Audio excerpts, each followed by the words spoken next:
This is Lisa from Mobile Tech Review, and this is the 2022 iPad Pro. Specifically, this is the 11-inch, a size that reviewers seem to have just kind of ignored this year, but we're not ignoring it. So this year you get the new Apple M2 processor, just like you would get in the, well, M2 MacBook Air, for example, which is a crazy concept right there.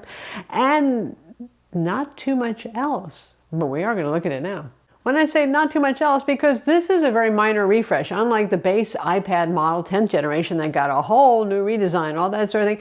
Nothing going on like that here. So, well, rejoice, because cases going back a couple of generations will still work. Speaking of generations, because it's confusing, for the iPad Pro 2022 11-inch model, it's the 4th generation, whereas it's the 6th generation for the 12.9-inch model, because, well, they started sooner with the bigger models. Anyway. Beyond that, what do we have here? The specs you would expect. We have a USB-C 4.0 port, which supports Thunderbolt 3 as well, not Thunderbolt 4. And you've got the usual quad stereo speakers, a really lovely wide gamut P3 high resolution 120 Hertz IPS display. So that's the Retina display, liquid Retina display. I was really hoping they were going to bring mini LED to the 11-inch at this point, where it's nice contrast, almost OLED-like qualities, but no dice. Kind of surprising that. Maybe eventually Apple will switch to OLED for the iPad Pro models. Who knows, honestly. You do get more RAM now. We're up to 8 gigs of RAM. And if you're going with the 1 to 2 terabyte models for storage, then you actually get 16 gigs of RAM, which is, even for power users, is probably overkill, but then you've got future proofing. And that's one thing that's nice about iPads, maybe even especially the Pro models. Boy, do these things have future proofing. They're just so powerful in terms of the hardware that you've got here that it's not like they become obsolete. In fact, I finally replaced my 11-inch model that was several generations old with this M2 because, well, they just keep on ticking. Of course, the M1 from last generation and the M2 are going to bring you pretty similar performance. Yeah, the M2 is going to be a little bit quicker with its 8-core CPU and 10-core GPU, but not a wild difference. Probably you're not going to upgrade from last year's model. So yeah, that's been a theme for a lot of consumer electronics for the past year, if not several years.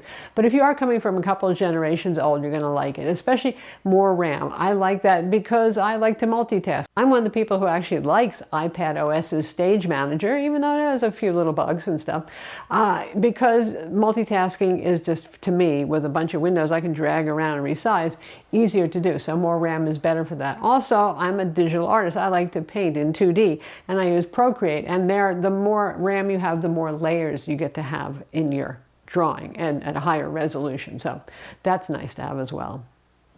The cameras basically you got the same specs. You got your main and your ultra wide camera here. The main is 12 megapixel, f1.8, and you get ProRes support. So you can do 4K at 30 frames per second and 60 frames per second, but there's also ProRes. But the odd thing is if you go and you look at the settings for the camera app, there's no option to enable ProRes.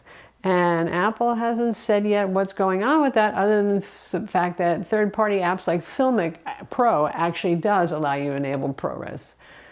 Weird. It seems like maybe Apple was a little bit rushed, just like with Stage Manager. So another nice thing about Stage Manager is you got external monitor support, but finally at the native aspect ratio of the monitor. You're not just mirroring the kind of oddball aspect ratio of the iPad onto your usual 16:9 desktop monitor, but that should be coming soon in iPad OS 16.2. We're at 16.1 right now. So for those of you who do use your iPad as a laptop stand-in, that is a welcome thing. We still have Apple Pencil 2 support, and this is probably why we don't get the FaceTime camera in front moved to the landscape edge, the long edge, like we did with the redesigned iPad 10th Gen that we'll also be reviewing, because there's probably not enough room for the iPad Pencil 2's charging stuff and pairing section right there, and the camera as well. That's my technologically educated guess as for that. So you still got your FaceTime camera there on the portrait edge, so you'll be video conferencing with people looking at the side of your face, though. We got center stage kind of keeping you in the frame and all that sort of thing. In terms of storage, you can go anywhere from 128 gigs to 256 to 512 to the 1 and 2 terabyte models. As I said, 5G is optional. It supports millimeter wave as well as sub-6, at least in the United States. In countries where millimeter wave isn't available, man, I don't know.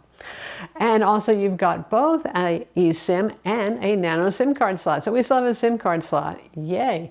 Also, we get a charger in the box. A 20-watt charger and a braided cable are included. Another feature for the 2022 iPad Pros is the Apple Pencil 2, not included, still sold separately, but it supports hover. What does that mean? Up to 12 millimeters away, if your pencil is off the glass, you'll see a little indicator of where the pencil will touch. And in Notes app, for example, which they've updated, so you say you're using the watercolor tool, you can actually see a kind of preview of what the next color is going to look like and how it might affect the existing color on the canvas. So that's nice to have. Also, if you just tooling around the user interface, it acts sort of like a pointer would, where the icon you're hovering over expands a little bit. So that's nice. Artists typically like that. I like that, though I find the need for it less important now. Back in the bad old days when parallax was an issue, that means the pen tip offset problem, where you think you're writing or drawing in one place, but you're actually a fraction of a millimeter over. We don't have that anymore, thanks to the laminated or bonded, whichever you want to call it, displays and modern technology. But it's still, it's nice to have. But it's not something that Apple invented. We've seen this on Wacom Cintiqs forever. Old Windows tablet PCs using Wacom EMR, even on Microsoft Surface Pro 9 that I just reviewed. So it's not a brand new, nobody ever did it before feature, but it's a feature that I think a lot of professional artists became used to and would have liked to have seen on the iPad, and it is here now.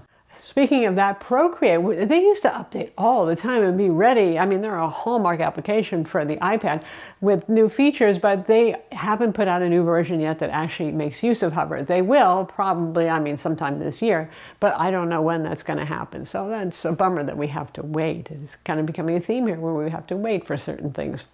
Now, there's still no Final Cut Pro, and there's still no Logic. Apple first-party, more powerful apps for those of you who want more than iMovie and etc. Not that there aren't good, more professional video editing apps out there than iMovie, that people use and stuff like that, but it would be nice to see. However, some serious new apps are coming. DaVinci Resolve for the iPad is coming this year, and so is Octane X for people doing 3D rendering, which gets to the usual discussion of the iPad. The hardware is so incredibly powerful, right? You've got the M2 processor inside. You've got 8 gigs of RAM at least on this thing and fast storage. And you still have kind of a tablet OS that doesn't have so many pro apps on it. I would consider Procreate a pro level app. There are some. But anyway, these things haven't changed. And I think Apple sees that their user base mostly likes a tablety OS. That's very tablety OS and very easy to use with your fingers and all the things that Windows laptops still aren't so much. So they're not moving in that direction. But it just creates this sense sometimes of why so much horsepower inside.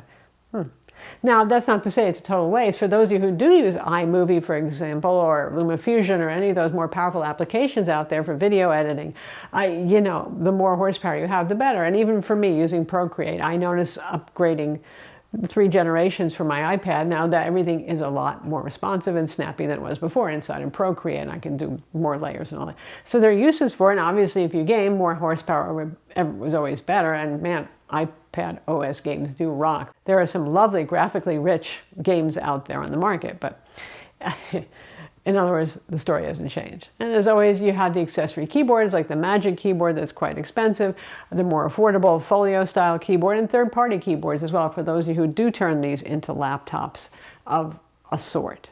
Though probably more of you are doing that with the 12.9-inch. Speaking of that, I like both of those iPads. I often gravitate to the bigger one because, well, I do like to do art. More space is always better, a bigger canvas. Not to mention it's nice when you're streaming videos and stuff. But then the thing is actually heavier than M2 MacBook Air, and it's bulky. And the 11-inch always just seems like that one that you can still slide into a messenger bag or a large purse and go around with under a pound in weight. So it's still certainly an interesting product to consider, even if it doesn't have the biggest screen, the 11-inch model. Now, when you talk about this versus the iPad Air, Apple's iPad line is just getting so crowded right now, and every iPad seems like an upsell to the next iPad in a way, especially with the new 10th gen iPad that's gotten more expensive.